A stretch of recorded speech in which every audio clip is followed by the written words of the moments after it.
And here we go. We have Brian Minnick from the Montauk Is Strange YouTube channel. Thanks for coming on, Brian. Thank you for having me. I really appreciate it. So now you're the... I don't even know where to start. This is a big rabbit hole. Yeah, exactly. I know what you mean.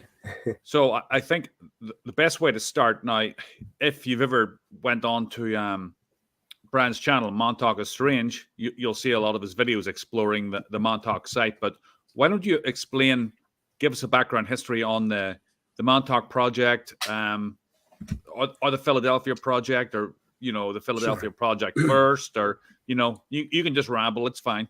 Yeah, no problem. Yeah, it goes back to I keep going back further. So in my history, I keep going back. Like I started to, World War II is when the Philadelphia experiment was. It was side by side with like the atom bomb, the Manhattan Project, I should say, to end World War II, supposedly. So we'll get more into that in a moment. And then there was a third project that supposedly was to end World War II that nobody has a clue. Nobody's even speculated on. But so going back to like World War II, there was a lot going on, and they were building a coastal artillery fortification at Montauk. So that's where all the bunkers came from, and a lot of the old houses that look camouflaged houses that are actually bunkers. There's like 18 of those that support Montauk.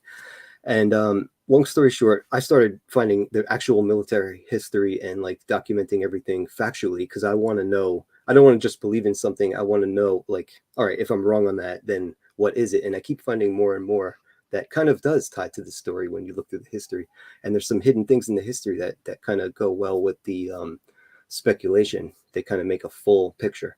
So anyway, going back even further, I find there was bases there in the 20s. They have a lot of Navy activities, seaplanes, torpedo bases. And then they're going back even further.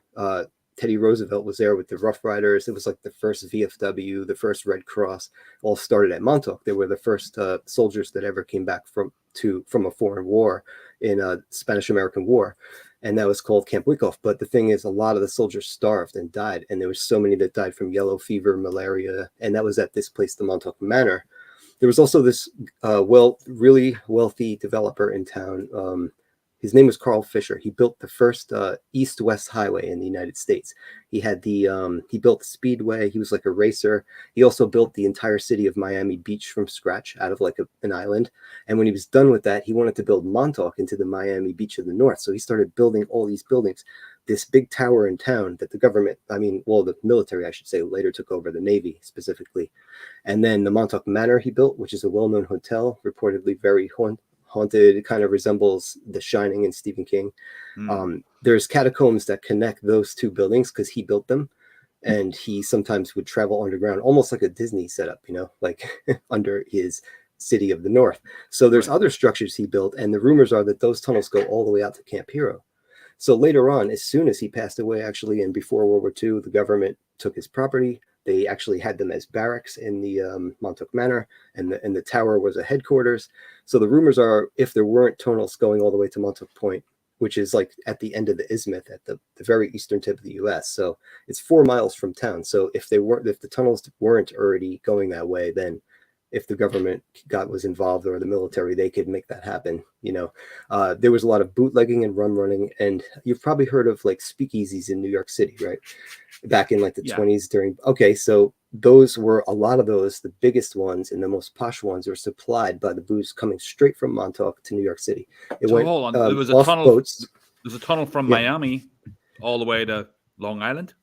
No, I'm sorry. Like, Miami Beach is one city that Carl Fisher developed, and then he decided to make Montauk another resort city. That was his plan for several years, like in the 20s and during Prohibition.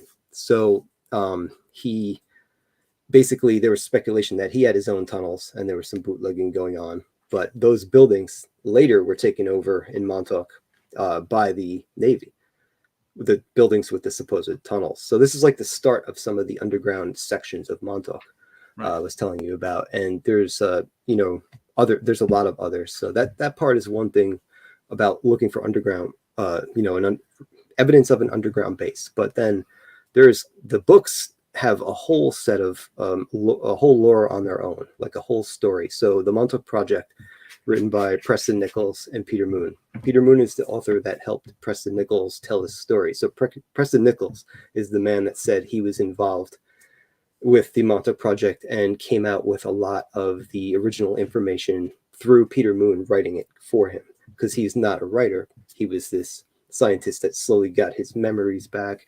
And there's a lot of things about Preston Nichols that you can read on your own. Right. But he is one of the original people. Now, in my research, I wanted to see, are these guys the first ones? I mean, now in his group, also Duncan Cameron and Al Bielek supposedly tied to the Philadelphia experiment. So, we can go in every direction. But the main thing is I want to know is, did this story happen? Like, did anybody hear anything about this before that book came out, before these guys started talking about it? And yes, it's all over the place. The people in Montauk, the guys who lived on the airbase. I mean, we interviewed one of them on a History Channel special. We just met him there. He was showing his son where he used to live. He was an Air Force, he called himself an Air Force brat. But the point is, there was a lot of people that grew up on these bases. And yeah, they were talking, he's told us in the late 70s that they had rumors of mind control and time travel on the base. And that's wild, because that's like 14 years or so before the Montauk Project ever came out. So it did not all start with Preston Nichols. So I don't think we should, they really made this a public thing. Yes. And they deserve all of the credit for that. But there are other avenues to keep looking down this. And you can see that these things have kind of been obscured almost, maybe on purpose, who knows? But the point is, if you look right in history, look up some of these rumors and try to find, that's at least my theory is, and it seems to work out, that there are corroborating facts in history that show gaps in service at the base during certain rumors and so on. We could get more into that. So there's all kinds of other things about Camp Hero too. So cryptids, UFOs, paranormal, and Native American, and everything. Now, Camp Hero is the part on Long Island, right? The Air Force base. Yeah, exactly. Camp Hero was actually just the Army side of the base. And after World War II, the Air Force bought half the property and made this place called Montauk Air Force Station. And that's where they tested all kinds of brand new stuff, sage. And basically, then they had the Army on one side and the Air Force on the other. And Camp Hero was one side, and the other side was Montauk Air Force Station. Then when the Montauk Air Force Station finally closed, then it became Camp Hero State Park in 1981. That's when the government bought it and made it into a state park. But nobody was allowed in the park until 2002, when they officially opened it, which was against the law. Yeah, it's in the county. The state or county laws a state park law is 85% of the property has to be accessible to the public if it's a state park. So it's also a Superfund toxic cleanup site. So maybe that was like the loophole where they wouldn't allow people in. And that's why they had such heavy security, like police and SUVs and helicopters at the time, when they were cleaning up all that stuff. And they used to chase us around a little bit. And they did catch us once, and we have that on the video, where they catch us and ticket us in front of the cop car. All right. If we jump to Preston Nichols, is that going too far ahead in time about his story? No, because everybody is going to starts looking up this topic is going to find Preston right away. That's where I started. Yeah, perfect. So we could talk. I would like if you ask me anything you want, because I could probably talk all over the place about Montauk for 24 hours straight. Okay, so Preston Nichols what's his story? He's working for the government, right? Yeah. Well, he said he was working for the government, and there's some old newspaper clippings locally that he was like a survivalist with a school bus, and he was in the paper a few times for some weird things. So I actually know a family member of his is a friend of somebody I know, and I asked her, what's this story like with your family? Did you really hear that he worked out at Montauk? Did he ever say he worked there at the time back then? And they were like, yeah, he really said he worked there, and he was going out there, and he's not around, and he told his whole family that he worked there. So I thought that was really interesting, because I've had my doubts over the years, believing, not believing, and looking into like almost every aspect of this. So it's weird. He seems to have some kind of scientific knowledge now and then other times people have checked his circuits and said they're wrong. But he does seem like he's some kind of he does have intellect. I mean, and I don't know what to make of it half the time. You know, I really don't. I can't prove whether he was there or not. So it's controversial. Kind of, So the story goes that he's watching. He's actually watching the Philadelphia Experiment movie, and it triggers memories. And what were these memories? Wow. Okay. Yes, I remember that from the first book, which I have right here from the judge that arrested him, and he signed him and Peter Moon signed it to Judge Ketchum of East Hampton, because they were caught in the base once and they were ticketed, and then in the process, I guess the judge that was ruling over them in the case was became friendly with them, so they signed a book for him, and then it was a friend of mine I grew up with was his grandson, and he lent it to me, and he never took it back. I tried to give it back to him, but it's like the Montauk Project. Let me see if I could get that in there. It says to Judge Ketchum. Where's my hand there? Okay, best wishes, Peter Moon and Preston B. Nichols. Peter Moon, is that an autobiography when someone writes it for you? I think it was not a ghostwriter, because he was sitting there with Preston trying to help him put it into better words. I think it was the situation. What's the book called? It's called The Montauk Project: Experiments in Time. This is like the original book that started it all. This is what made people crazy and go out there and start feeling like they worked there and having dreams, and it just started a whole thing. And Stranger Things is originally coming from this, and then throughout all the stages over time, there were certain people that covered this, and it was on a few TV shows very briefly back in the 90s that I tried to tape. It was 5 minutes.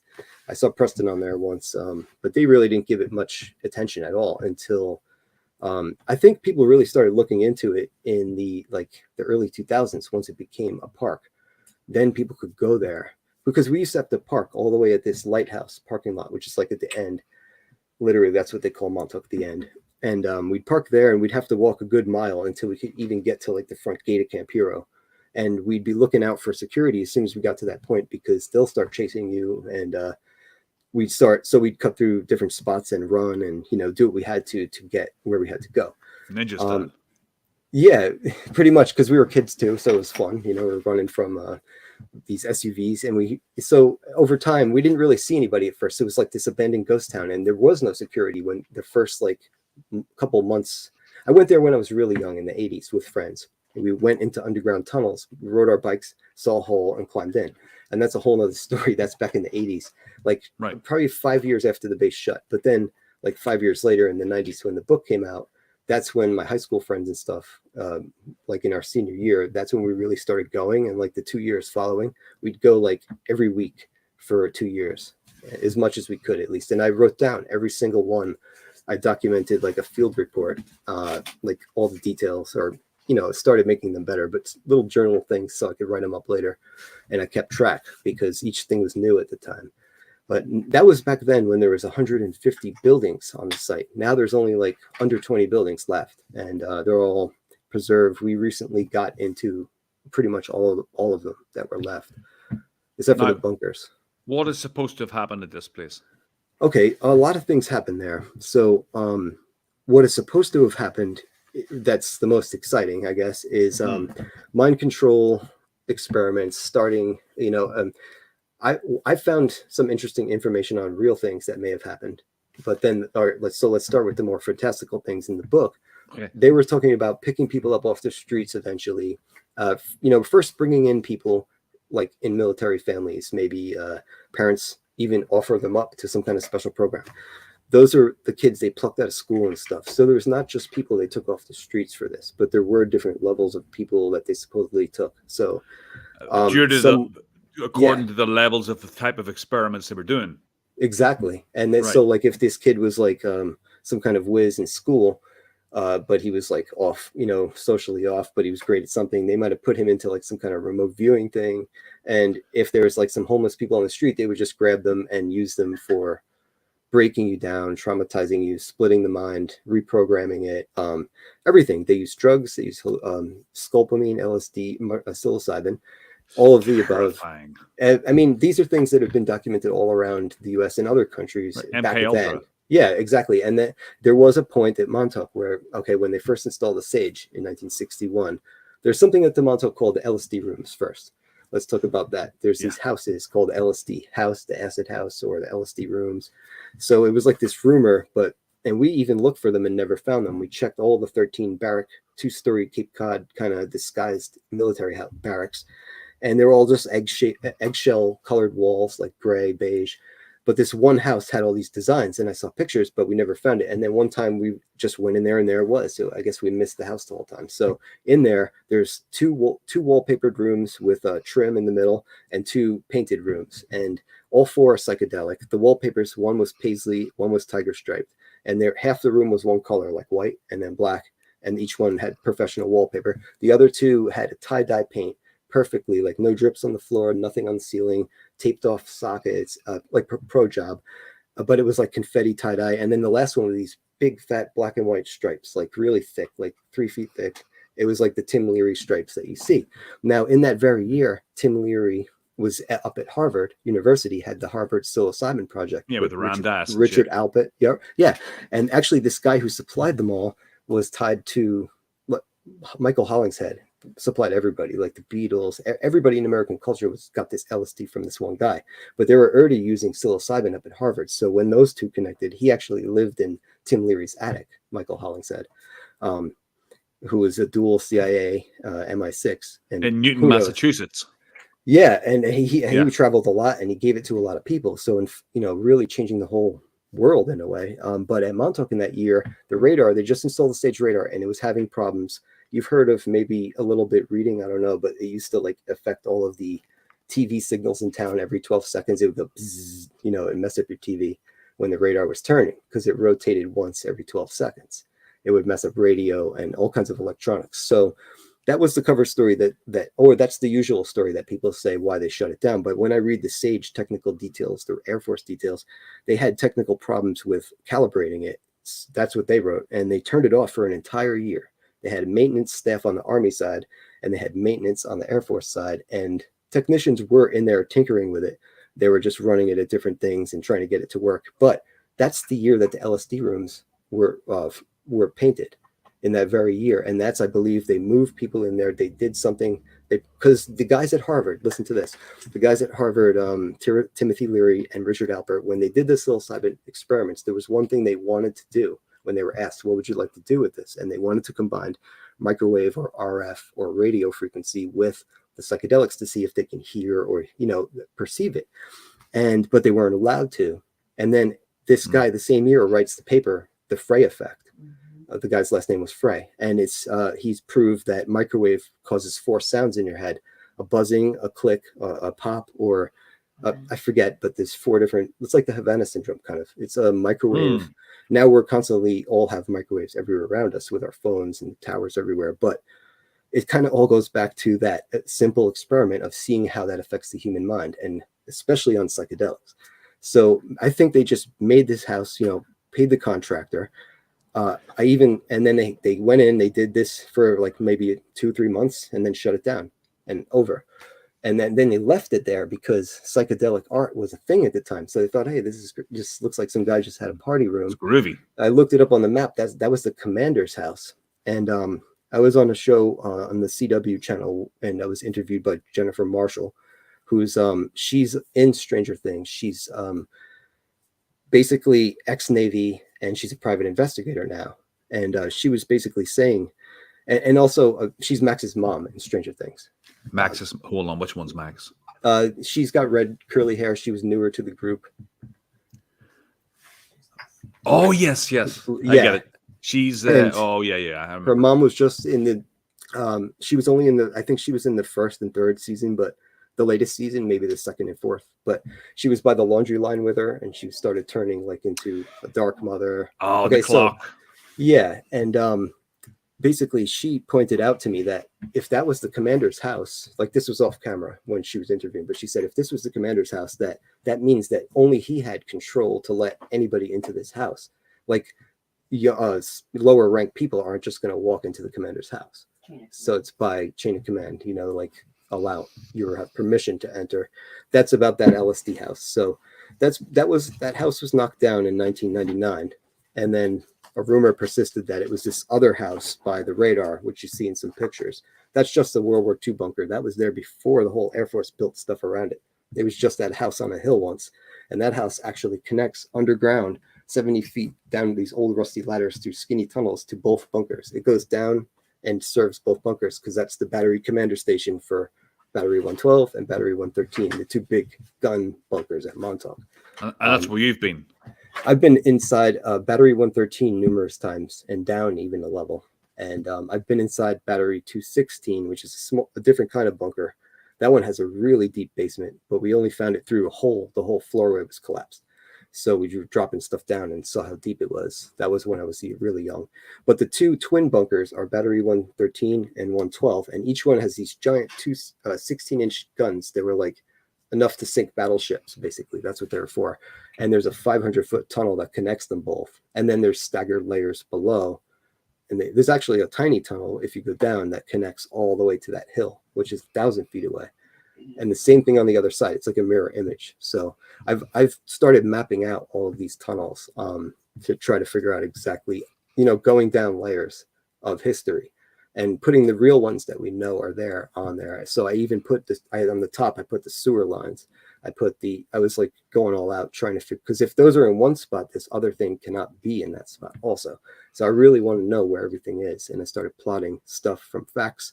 And then when I go past what I can find in history or facts, now I'm just doing speculated levels. Like I'm taking my guesses as I go deeper. But it's all part of it because people say that there's 8 levels down below Montauk. There's aliens down there. There's ancient reptilian, caves down there. It's tied to Egypt. And Montauk was actually, when I look in the history of Long Island, Montauk was its own chain of archipelago. It was an archipelago, and it was volcanic islands, all of Long Island. But Montauk was its own island and most likely had a volcano. The island right next door, which is part of Montauk today, was a separate island. And that was only 4,000 years ago. Even when some huge hurricanes have happened, like the hurricane of 1938, which is like a famous one, Montauk was an island for like a week or two after that. So it wasn't long ago that it became, but they call it island in the sea. That was a supposed meaning of one of the native name for Montauk was traced back to mean island in the sea, according to a Peter Moon investigation in one of his books. I've never found that again, but I've found other things that Montauk has always been known as this like mountain in the sea, in some way or another. So there's these rumors that there's like this ancient history in Montauk, and even the Vikings. I just recently read there's Thorfinn had there was a fort, the most southern fort of it was like Leif Erikson's grandson Thorfinn, and he had this place Skarsbold, or I'm not pronouncing it right, but one of the guesses of it as its location, I mean there's like 12 guesses, but one is the easternmost tip of Long Island at Montauk Point. They describe the channels and the tides and the big bluffs and the birds and everything. It sounds like it, and I wouldn't even be surprised if that was also tied to Montauk. That's kind of like the way Montauk is. It's got these tendrils that kind of touch everything when you look into it around the world. The creation of the internet, like the first of so many things, the first radio transmissions in the world,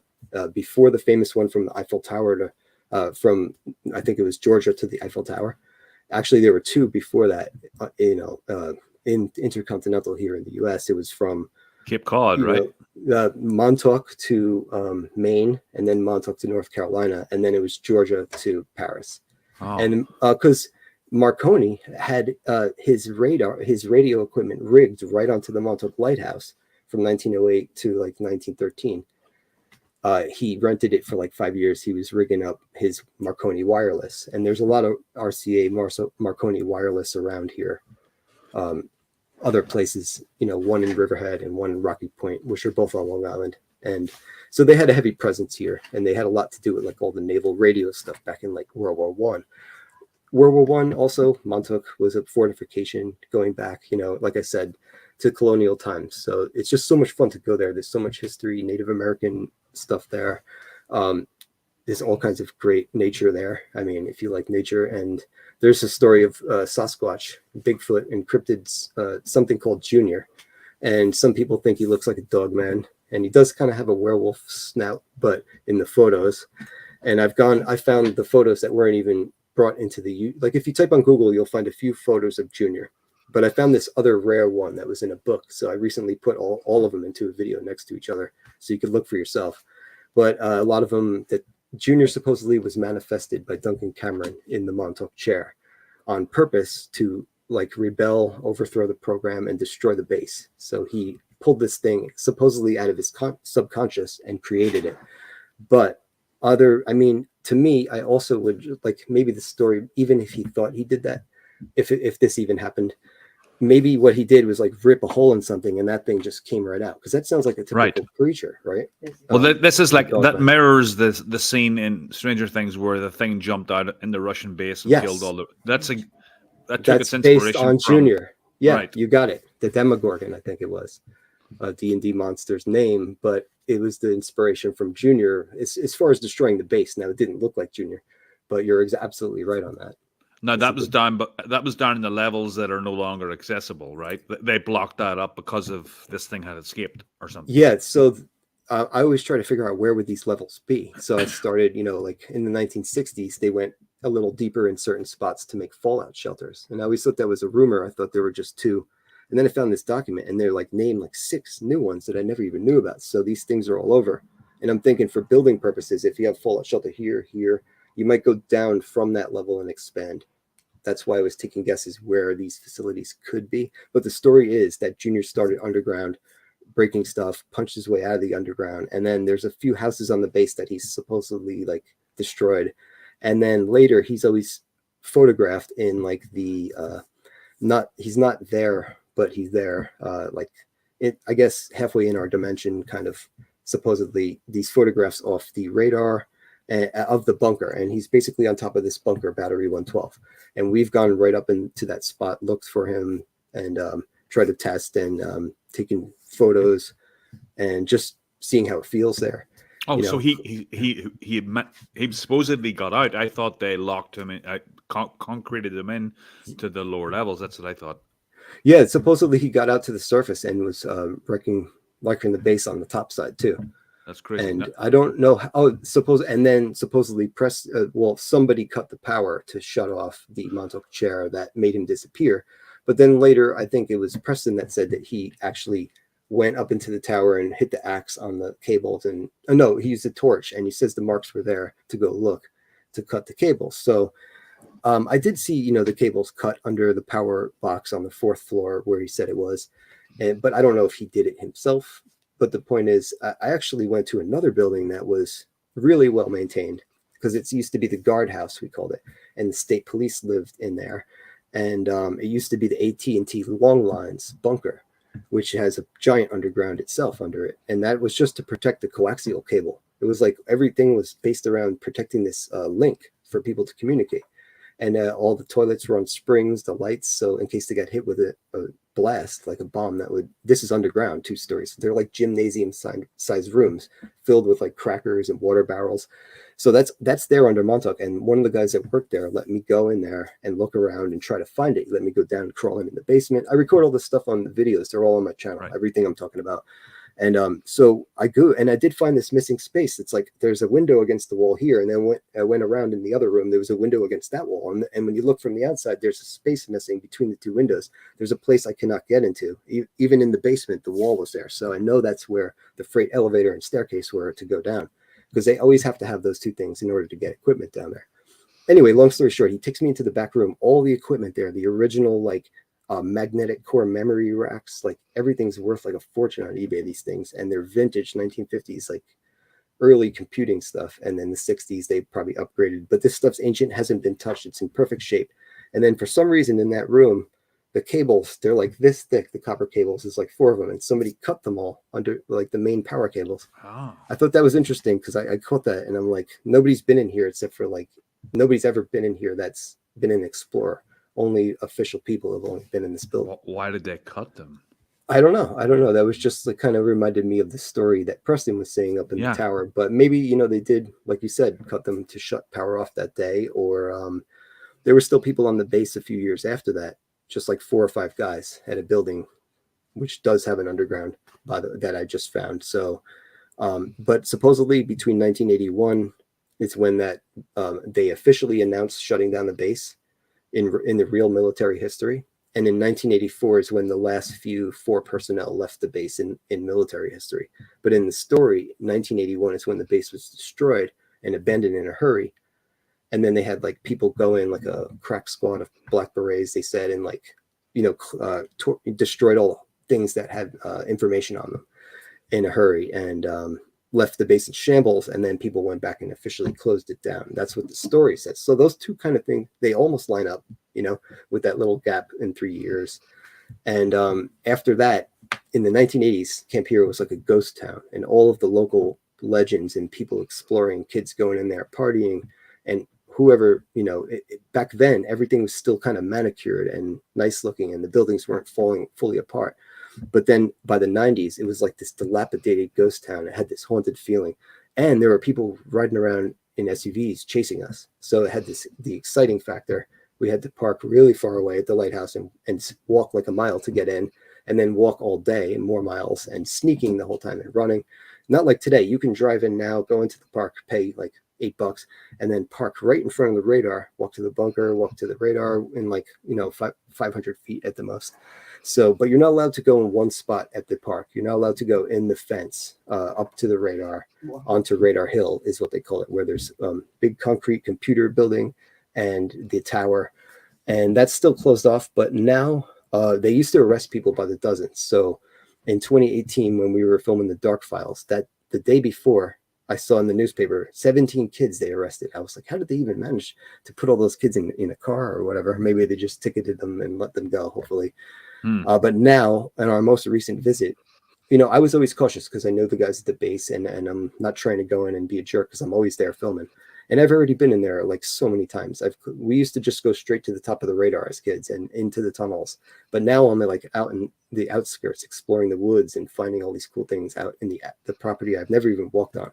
So it's a lot of new trails and stuff. But now that we just saw families all around walking inside Radar Hill on our most recent trip, like it's like a tourist adventure, we just went right in too. We're like, I'm not staying outside, after I've been here a million times. I'm going to go in and check it out. They must have got anything incriminating out of there if they're just so, relaxed about letting people in there. Yeah. You would think they did leave those psychedelic rooms. They never wrecked them until the end, and that was kind of sloppy if it was something like MK Ultra related. But I guess it looks like somebody just designing the room because those things became popular after that. So, but we did find documents there once that were all of these food records in this little building. It was locked up. People broke it open, so we started checking it out. It was all these food supplies. So under a desk down in some boxes, we pull out these files, and there are all these food records every month. It was like 1987, billed to the Montauk Air Force Station, which was shut down in like 1981, officially for good in 1984. And they were like $80,000, $60,000, huge records for food. And I did find links. Maybe it was some guy maybe some guy that owned a restaurant was doing it like a shell company. Maybe it was a scam, or maybe other people suggest that it was being stored somewhere underground.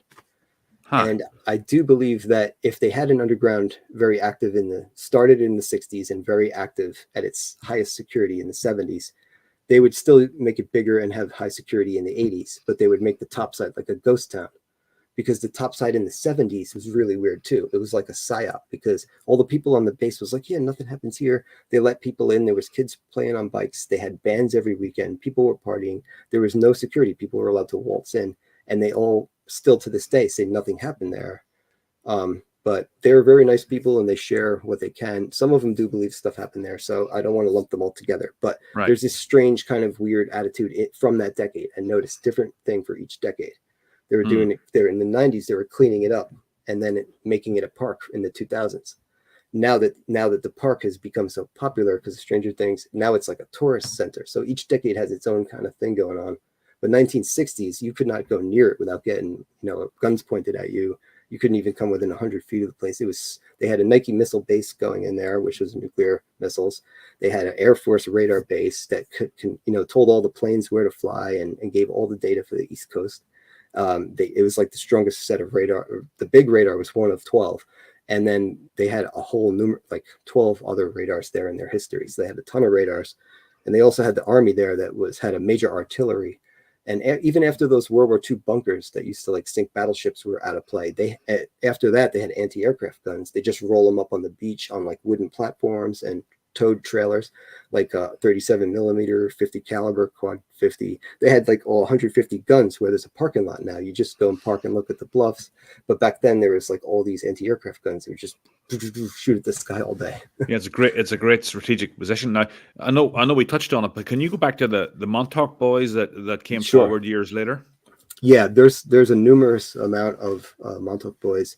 And then there's a lot of them that have been out there and talking about it. And I know I met a lot of them, and there's some that I've been on shows with and haven't met that are friends of a friend of mine. So, but I do, Joe Lafreno is one person that I've talked to, I've been on a few shows with and talked to since, and he doesn't really probably want to talk about it much anymore, because the way he was kind of sensationalized on the shows, on the TV shows at least. In fact, one of the things that really upset him is that they did like a 40-minute hypno regression, and they never allowed him to see the whole thing. So they just chopped it up, put it on TV, and he did have some weird stuff come back in it. I mean, let's just say if I believe anybody, he's probably the most credible person. He has a regular job. He worked at Camp Hero for many years, because maybe a lot of people go back to what they're trying to figure out, That's what I think. But he's a totally nice guy who will do a lot of stuff. Everybody around Montauk knows him. He does stuff to help people. Nothing bad to say. He's trustworthy, and out of everybody, he's got a great something to say about it. So I've never felt like I did have dreams that I was working like at these I call them golf ball radars. They're like radomes. They're like a white golf ball looking thing on a circular building. And after I started reading these books, I started dreaming each night. I was like dreaming of working at the different like radar facility that looked like these radomes.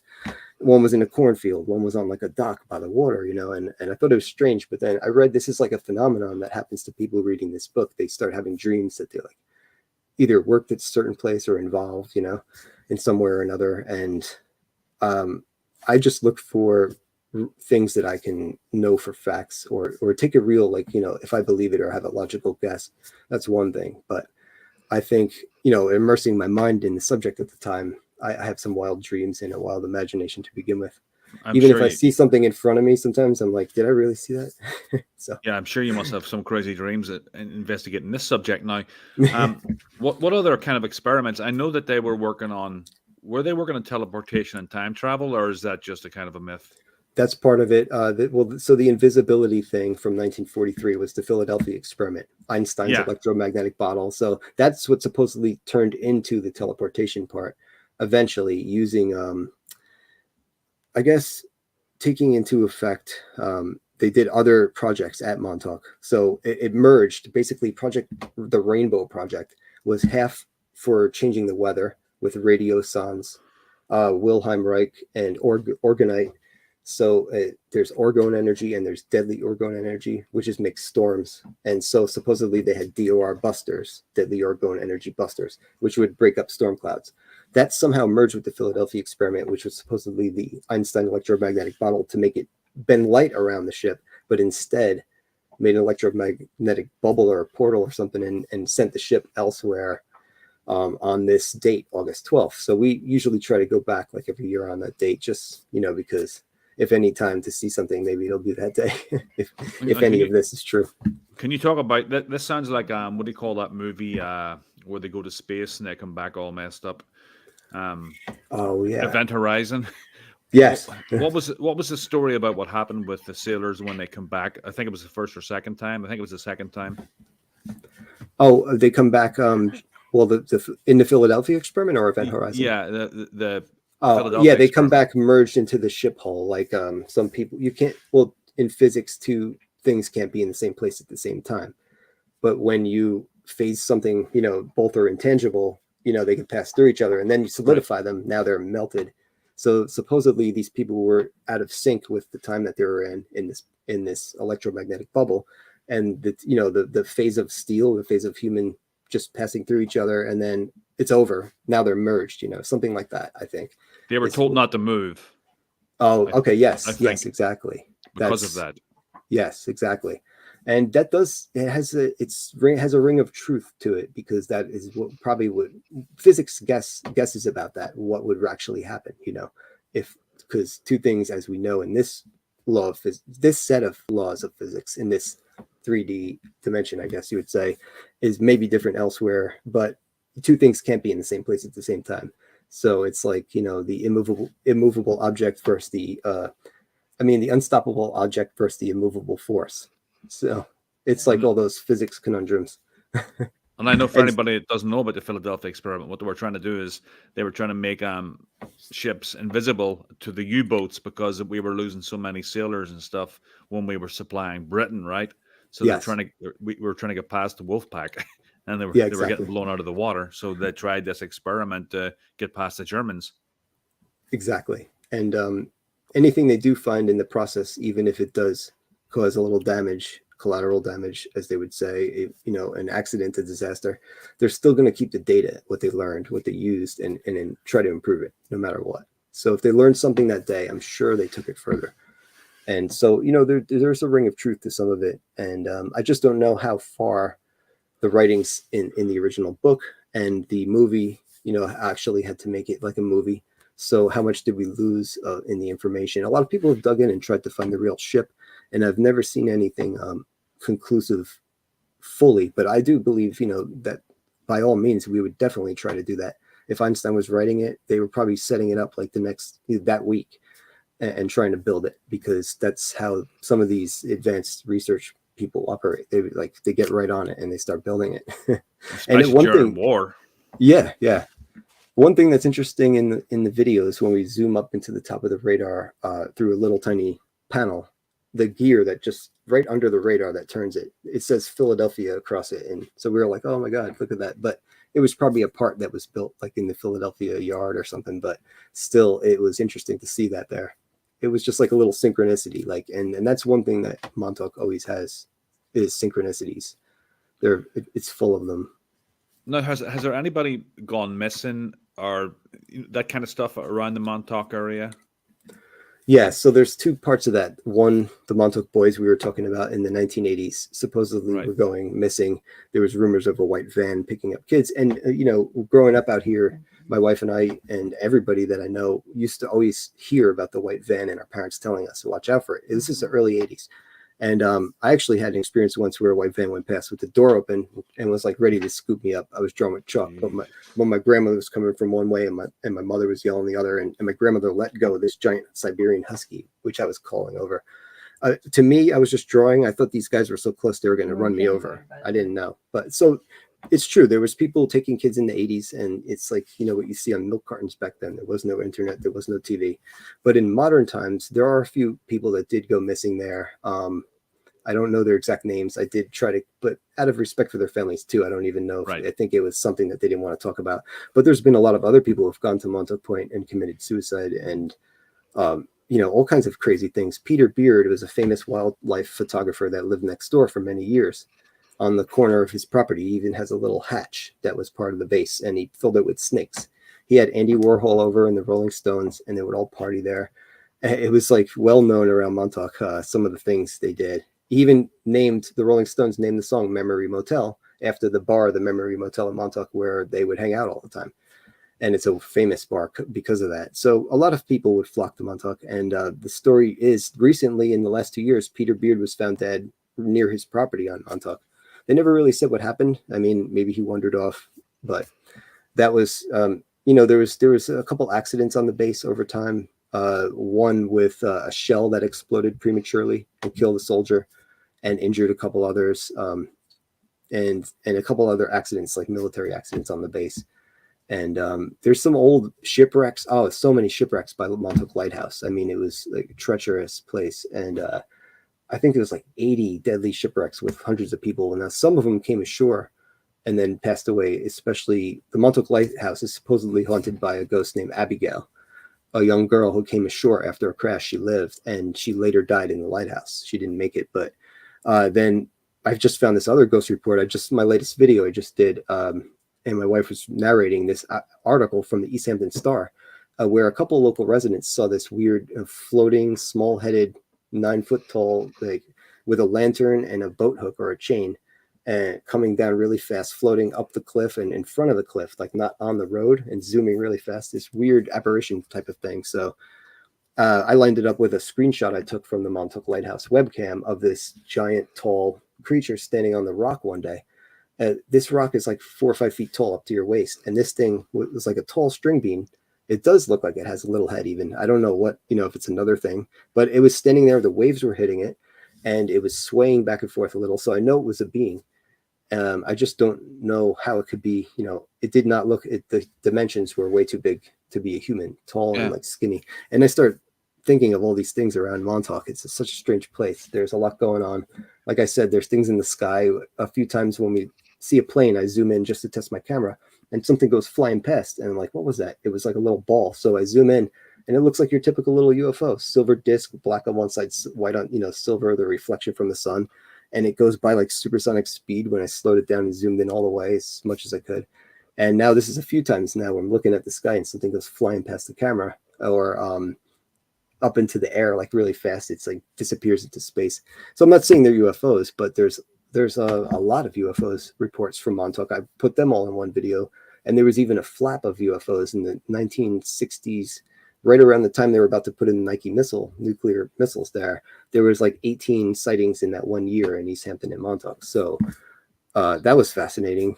And pretty much I could keep digging into stuff. I'm very happy investigating Montauk because there's just so much to dive into and go deeper into, just trying to figure out, is this true? Is this, try to find out anything I can.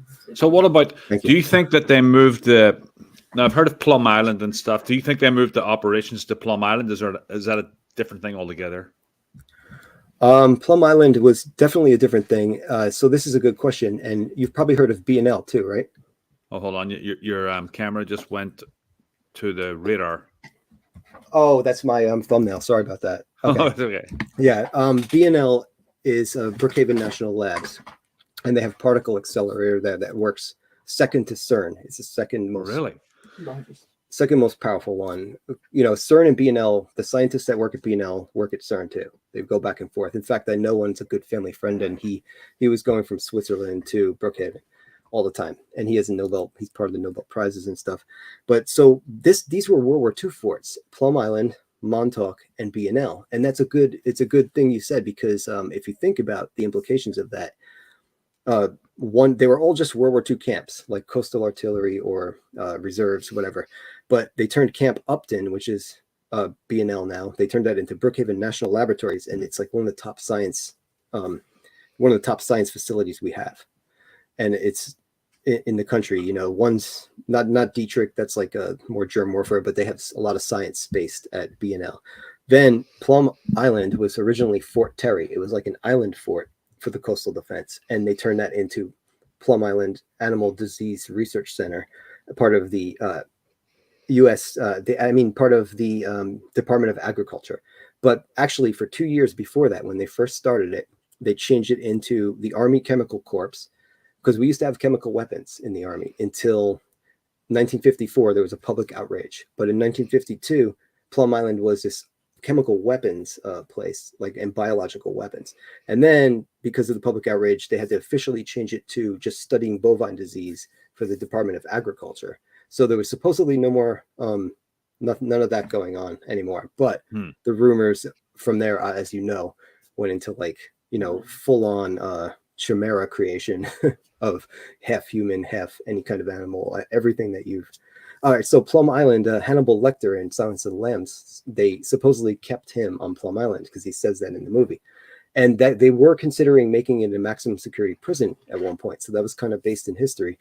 But in 1954 onward, all kinds of things, especially Lyme's disease and ticks, are rumored to come from Plum Island. And I've had my share of ticks everywhere.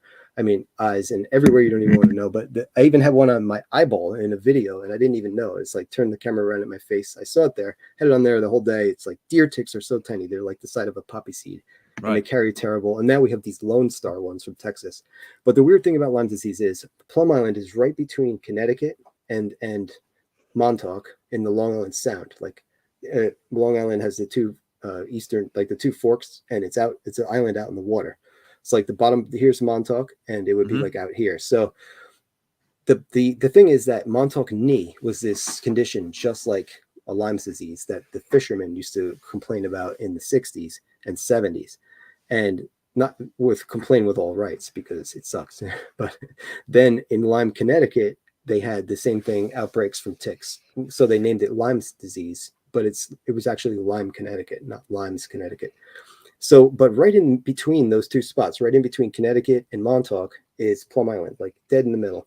And the migratory birds must have got it on them and took it, outward. Oh yeah. And they still do. Ticks are like a weapon. They're like a perfect biological weapon. You drop them on a population and people will be going crazy, and being really sick. Sometimes you get bit and nothing happens, which has happened, thank God, a lot, or you have a good immunity. But eventually they're going to get you, and it's kind of traumatic just always looking for them and finding them. So it's kind of like a psychological warfare even. They're not going to work in the Middle East. Can I bring up a picture of, before I do bring up a picture, what's your consensus on the Montauk monster? The thing that washed up on the beach? I'm sure everybody's seen this. That's a good question too. That would be something that people were guessing was from Plum Island.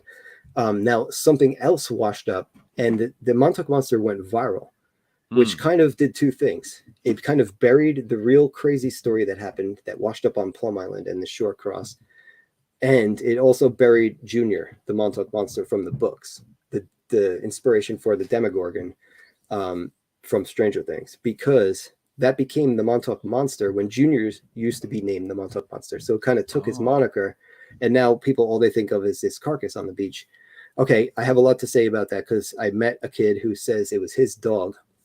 And the story goes, these people found it on the beach, and then they were doing interviews, and they were complaining later because somebody stole it, and they were blaming it on each other. You stole it. It was like all about fame and money. But this guy told me that they had a pet tracking chip in his dog's ear. He said it was a Rottweiler or a pit bull or something like that. And then he says they knew where the dog's body was, so they just took it back. I just met the kid that day. I don't know who's telling me what, but one thing weird that I did see is I went in the tunnels once with my friends. It's on a video where we actually go through the tunnel. It's an old 90s video. And at one moment I point down at the floor and it's like there's a head on the floor and it looks like maybe a dog or something. And it's sitting there. It's just really creepy because who would do that to the poor animal? There's bad people that do go around there sometimes and do stuff. That's another whole story. But basically what I thought is that the ears on it looked like the Montauk monster's ears. Like something about it looked identical. So who knows? There could be things coming out of underground tunnels, washing up from Plum Island. But the real story that washed up from Plum Island was this human, a 6 foot tall. First they said he was African-American. Then they said he was Caucasian. He had 6 trepidation holes drilled in his head, almost like a Buddhist, like a Shaolin monk or something. Yeah. But they were holes, like trepidation. And he was no hair, no nothing. He was like, then they described him as pale white because he was in the water. They said his fingers were abnormally long, and they drew the police sketch of the body. And I have like a really bad low res version, but I know I got a better version of it. So I'm still looking for the better version before I put it in a video, but I'm going to put it in a video. And it's the police sketch. You probably can still find it on Google, but it's becoming harder and harder to find the real one.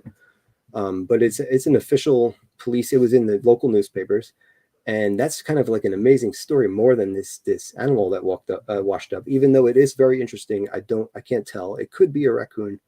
I mean, I'm going to bring it up right now. Actually, hold Sure. on 1 second. While you can keep talking. I just want to show people this if they haven't seen it. Absolutely, the water does strange things, and things get bloated. And I've since seen so many videos where people think they found another Montauk monster. But yeah, that's odd. And the thing about it was this fly that the hand is almost on to the right, just a hair. That's right a fly. Yep, that's a house fly. They did a forensic on one of I think it was Ancient Aliens, but they zoomed in on this fly, with really good clarity. Oh wow! And so they use that to measure how big this is. And now if you look at it, it's smaller, and that's why I thought it looked like the thing in the tunnel on my video, because it was a tinier animal. And there's some other mummified things laying around, but you really can't tell what they are. In some dark, trapped in a tunnel or something. It's a creepy place. I mean, sometimes you catch stuff on audio there, and you're walking and you think you hear a whisper in your camera, and you go back, and I did hear some weird whispers in this one spot. I caught them. I made a short little EVP thing because I just wanted to know if other people heard it also. And yeah, I watched that video. Oh, okay. So there's, like I said, it's just sometimes you go there, you don't even decide where you want to go and to explore, because you just start walking and something will take you, the way where you're supposed to go almost. There's something will happen there and make it interesting. That's what it's like exploring there now. And we really like that because we never had the time back then to, we were always looking out and worrying and running and hiding. Yeah. And now it's like, we're allowed to be here. It still feels kind of weird, but would you go there at night by yourself? Yeah. I would do it. Yeah. And I have gone at night. We went one time in the 90s. We went and climbed up. We walked there in the dark up to the top of the radar, climbed the whole tower onto the roof, and we laid up there for like 4 hours just looking at the stars. We just sat up there. And then I don't remember walking back to the car at all. I usually write down all the details, but somehow we made our way. I guess we got night vision at that point, but it was incredible up there. I mean, there's like no lights. It's out, like almost sticking out in the ocean. And you could see like more stars than you could see anywhere else. And I don't even know, there was nothing spooky that happened that night except for walking in and out of the base, of course, things in the bushes moving. But we did go at night once after a blizzard. And that was one of the first times we tried to go into the base.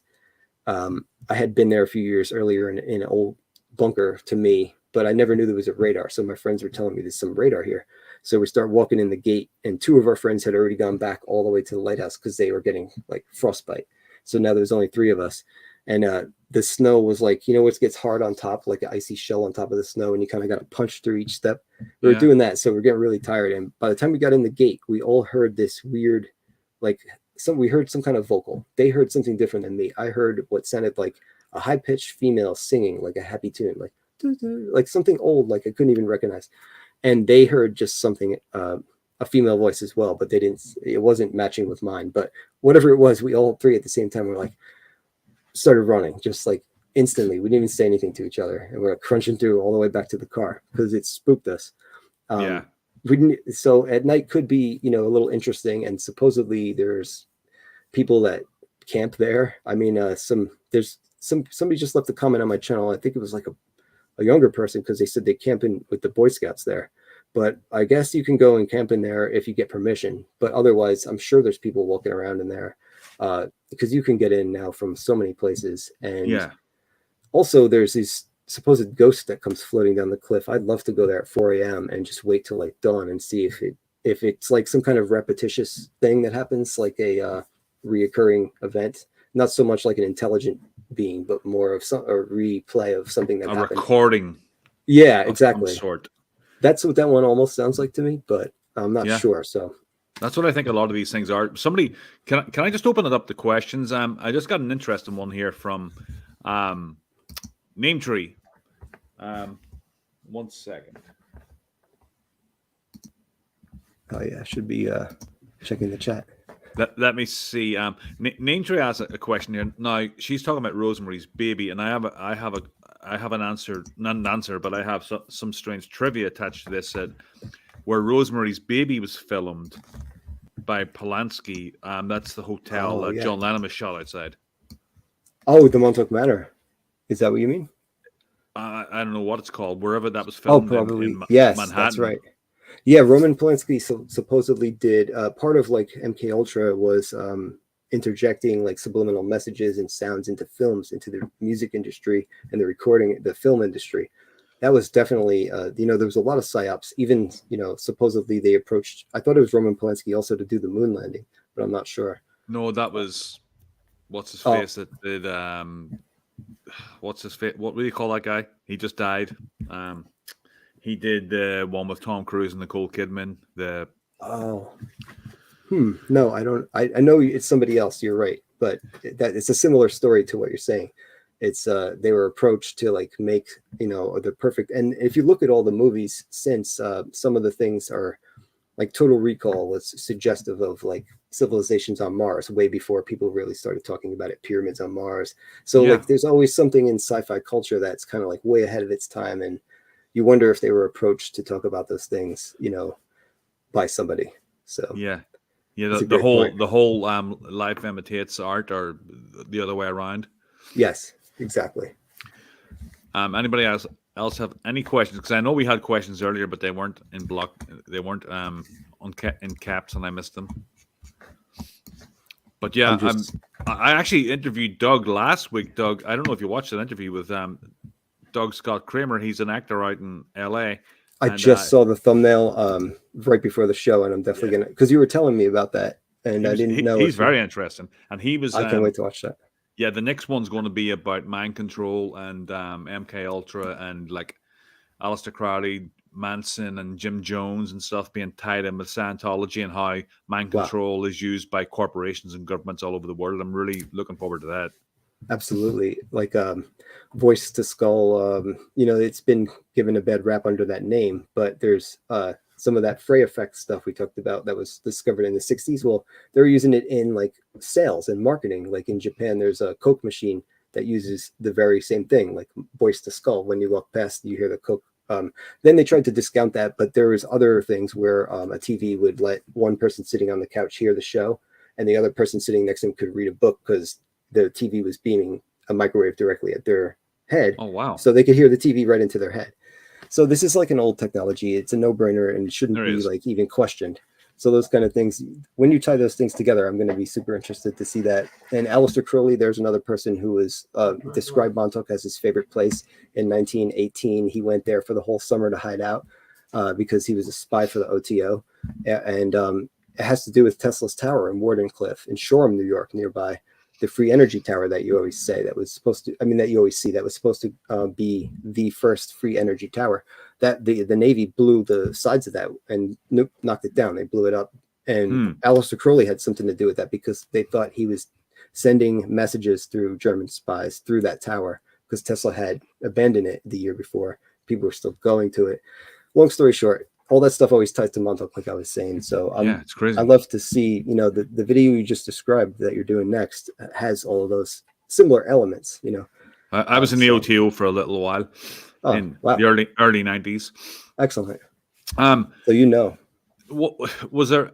Now I don't know if I'm getting my wires crossed or something. Was there some connection with the Johnny Gosh disappearance and the Montauk boys?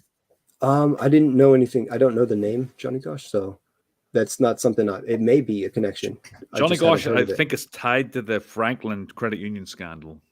Oh, okay.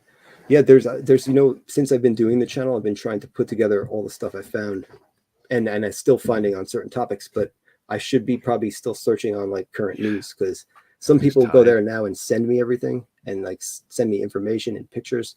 But I'm sure there's stuff I'm missing out there that people are going and filming.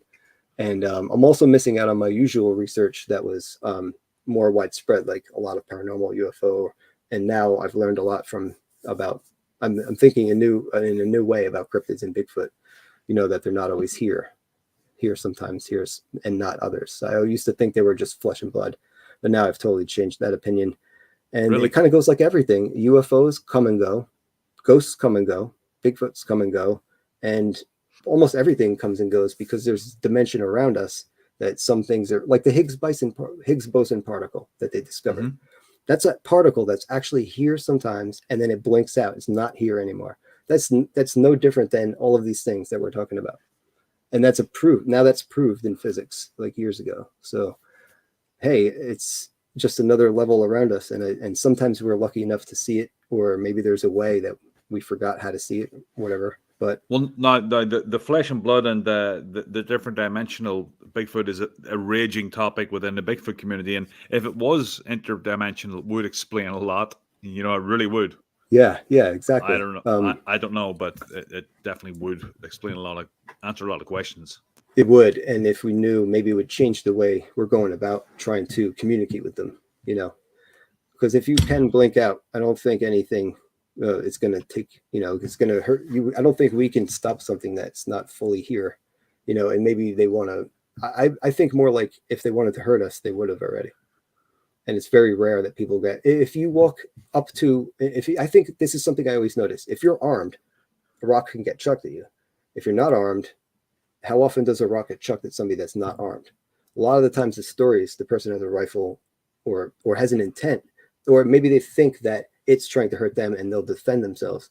Maybe that's what gets the rock dust. Maybe sometimes it's a friendly rock dust. I mean, Just to get them in. yeah, like, hey, you're coming to my spot, or my baby's over Well, here. I have a direct. I'm Dave from Bigfoot and More here. I don't know if he's still on here, but he was just in the Kiamichi a couple of weeks ago, and he's always armed. It's Oklahoma. And, yeah, that you have you know, to sometimes. Yeah, well, you're deep in the woods and stuff, Yeah, and you don't know who's running around. But they had a rock lobbed into the camp, and Yeah. it's the middle of nowhere. I mean, there's just no one around. There's only one way in and one way out, and no one came in. Wow.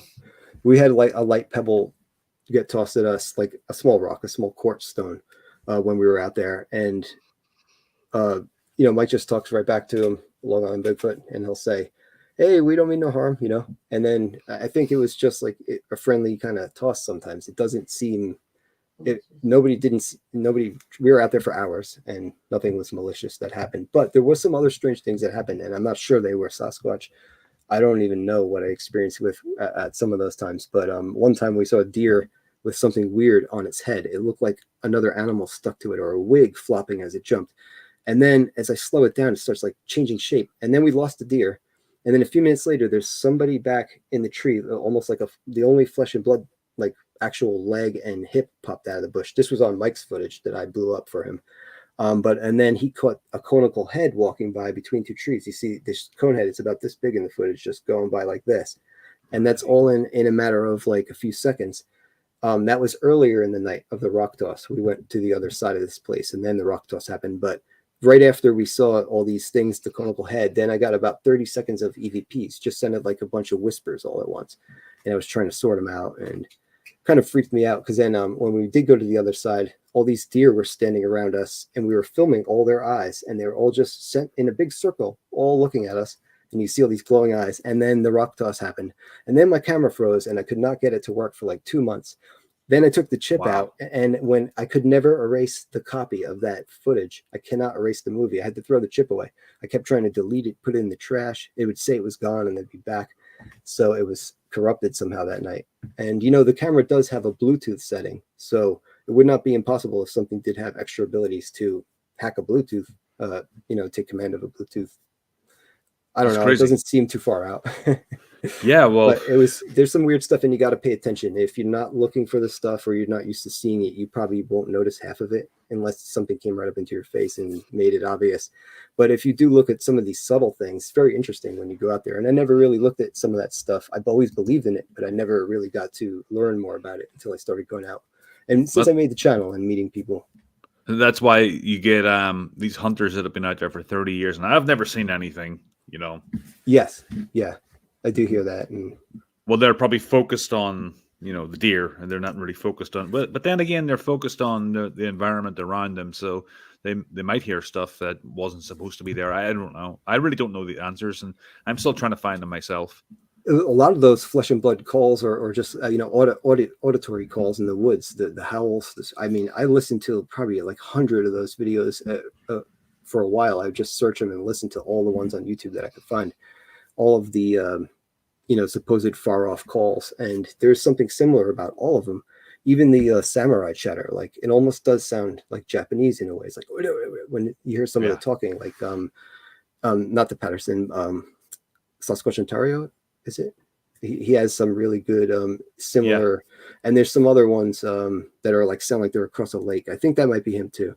But the samurai chatter is something that sounds like an ancient language. It almost sounds like Native American, but maybe it's also like has some kind of Asian, maybe Japanese is what I thought right away. And hence, then I found out it was called samurai chatter. So I love hearing all that stuff too, and the standard Bigfoot hunting. But I also think people like, Long Island Bigfoot, Mike, is onto something by looking into some of the spots where you might catch something passing through our reality. Because the interesting thing in science is if you take a 3D ball and you put it on a 2D paper, well, if you're on the 2D paper, all you see is the very point where the ball is touching the paper. But if you pass a ball through a 3D paper, right, as you put it through, first it's a small circle on the 2D paper. As you push it through, the circle gets bigger. Then it's at the ball's equator, the circle is its biggest on the paper. And then as it comes out the other side, the circle gets smaller to a dot and disappears. So when a 4D object passes through our 3D space, it comes in small, grows, shrinks, and then disappears. So think of that. That's kind of explains some things we see in like I said, paranormal, UFO, and cryptid communities. And auditory too. I mean, Auditory, and then also if time, is another dimension higher, that would explain people being able to see the past, the future, things and objects, the Akashic record. It would all make sense if they're 3D. Supposedly, some people argue with the fourth dimension because we don't really know, but some people say it's just a 3D object over time. So it's that 3D object through its entire history from beginning to end. So if you look at your hand in 4D, it would be your little fingers when you were a kid to your old man fingers and all the finger parts in between all at once, like this. oh wow. That would be 4D. So a 4D cube is called a tesseract, like from Marvel. But a tesseract is a square that rotates around, and as it does, the outer edges constantly flip. It's like a cube within a cube attached by these almost triangular or pyramidal. You got to look up tesseract animation. It's really hard to describe. I've always struggled with that concept. Yeah, it's hard for me to get it in my brain. And then they'll talk about the holographic universe is supposedly 2D, like code, flat code on a paper, or binary or something, creating the reality we're in, like the Matrix or the Mandela effect, and it's something called holographic universe. But that's only going in one direction, from 2D up to 3, creating it. But there's also shadows that are cast the other direction. So a 3D shadow of your body on the 2D wall is flat. I have a 2D shadow on my 3D hand. So it's a two-way thing, I think. It's not just creation from the lower to the high, but it's also casting the shadow down. It's something like that. It's like a two-way thing. It's always happening. I think it's really vast, and I think we're only catching the glimpses that our filters are barely allowing us to see. Because if we saw everything around us, we'd probably lose it and go crazy. Right. Well, that's what they say. They say you're only supposed to be able to see what you need to see for survival. Yes, exactly.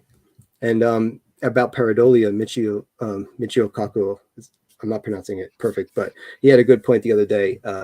He said 9 times out of 10, it's nothing, but it's designed because that 1 out of 10 time, it's a tiger in the bush ready to maul you. It's built there for survival. So maybe, like how cameras, if you're walking down the street and the camera sees all the faces, it puts a square around every face. Square, right. Square. Well, maybe our setup, our filters, is to perceive moving energy or objects or something. We put 2 eyes and a mouth on everything. Bam, bam, bam. It's just what we do. Maybe it's a cloud. Maybe it's nothing. Maybe it's a ball of just electric on its own. Maybe it's an actual being. But we're going to slap a face on things to show us that there's maybe something there. Maybe there's not. I don't know. It was just an idea, but that's interesting, though. Yeah, and that was kind of when he said that kind of made it even more solidified in my head. But I don't know. It's all tied together. It's all one thing. And like I said, I do a lot of regular factual hunting, but I also do a lot of crazy speculation on stuff like this. So have you any plans on writing a book, Brian? I've been writing a book. I'm about more than halfway done. It sounds like you should do. It's like 5 parts. It's like one part is like all of our trips there, like a field report. Another part is just all the stories I interviewed people anonymously that told me over the years. I had like 40 people that told me all their crazy stories about Montauk. I just wrote them up anonymously. Then I have another part of just media, gallery, a lot of photos. And then I have the full military history, like 17 different chapters of that, with all documented, all sourced, wow. like 12, 13, 14 sources for each part of the military in or chronological order. So you could try to mix that with the other things to get some real, at least the factual, what's on record side. And then in the end, the last part is slipping my mind, but there's a whole nother chapter. Oh, topic based. It's like a regular book, the rest of it. So it's like chapters and sub-chapters on all these topics that we're talking about, mostly about the story and, going in order, going outward into more and more crazier things. But yeah, I've been trying to do it since 2018. And I had been a long time before I looked at Montauk. I gave up for like 10 years or so. I started doing other things. I was building websites. But then when I first met the history guys, they paid me to do research and help them set up the whole show. And then I went crazy with it. I never stopped. So that's why I want to make the book. And I started thinking about it back then, and everybody's encouraged me. I just wish I could write it faster. That's all. But I am trying to get it done like before the end of the year. I'm like 75%. And the thing that's taken me the most is getting all the permissions and credits to print all these. I got freedom of information documents. I got blueprints, all kinds of amazing like stuff that has redacted, all over UFO reports from the White House. And I'm actually printing them all with permission and old articles, everything I can. I'm going through the proper steps using MLA format and Fair Use Act and the copyright. I'm using all of the proper setup so I can keep this thing in print. Well, it's good to know all of those avenues that you can go down legally. Yeah, and I hope that it's a book that people can just take off the shelf, look at something quick, and then put it back, and just keep it like it's like a textbook. So it has a little regular, chapters, but it's going to be something that hopefully people can keep as a reference book. So now could you we're over the hour. Could you give us some information on your social media links, please? Someone's asking, Nametree's asking for it here. Sure, thank you. I haven't been able to see chat this whole time, and I apologize. I usually would say hello to everybody, but it's basically, I have, if you want to contact me, my channel is Montauk Is Strange at YouTube. The link is still a I'm going to have the new handle set up soon. You don't have the handle yet. Yeah, the new handle will be out soon, but it's Montauk Is Strange. And then if you want to contact me by email, it's montaukisstrange@gmail.com. And I also have another email for more secure stuff, but let me know if you need that. It's at protonmail.com. Proton Mail, yeah. Which is, yeah. And then I have an Instagram account under Montauk Is Strange as well. And I have so many pictures I want to dump on there. I just haven't gotten to it, but I plan on building that up and just unloading pictures there. And then I do have a website that I was making. I just was changing it. So right now it's just a sign up form for the book and it's blank, but I'm going to be building the website out, maybe put on some videos and some cool, blog kind of, just over time I'll build it up. But for now it's just a form to fill out as a waiting list for the book. And that's it really. That's all I've focused on so far. I will do some more and build as I go. Probably Facebook is a good step when I do that. Put it all on in one space. Definitely. So I have some merging of things, and I want to build up my playlists and organize the channel and start using my community tab more. So I just plan on being as active as possible and going on as many adventures as possible and researching as much as possible. Well, Kashi is our moderator, and I want to thank her for providing all of those links and stuff. She is our intrepid moderator, and thanks for popping in and Kashi's great. I love. Oh, you know Kashi? Oh yeah, from several, from Dark Hour Paranormal, from Bigfoot. Yeah, everywhere actually, and she's come to my channel many times too. Yeah, she's very on the ball, and thanks you very much for stopping by, everybody, and thanks Brian for giving me, because it was supposed to be Saturday night and then I messed up, and thanks for working around my schedule and stuff like that.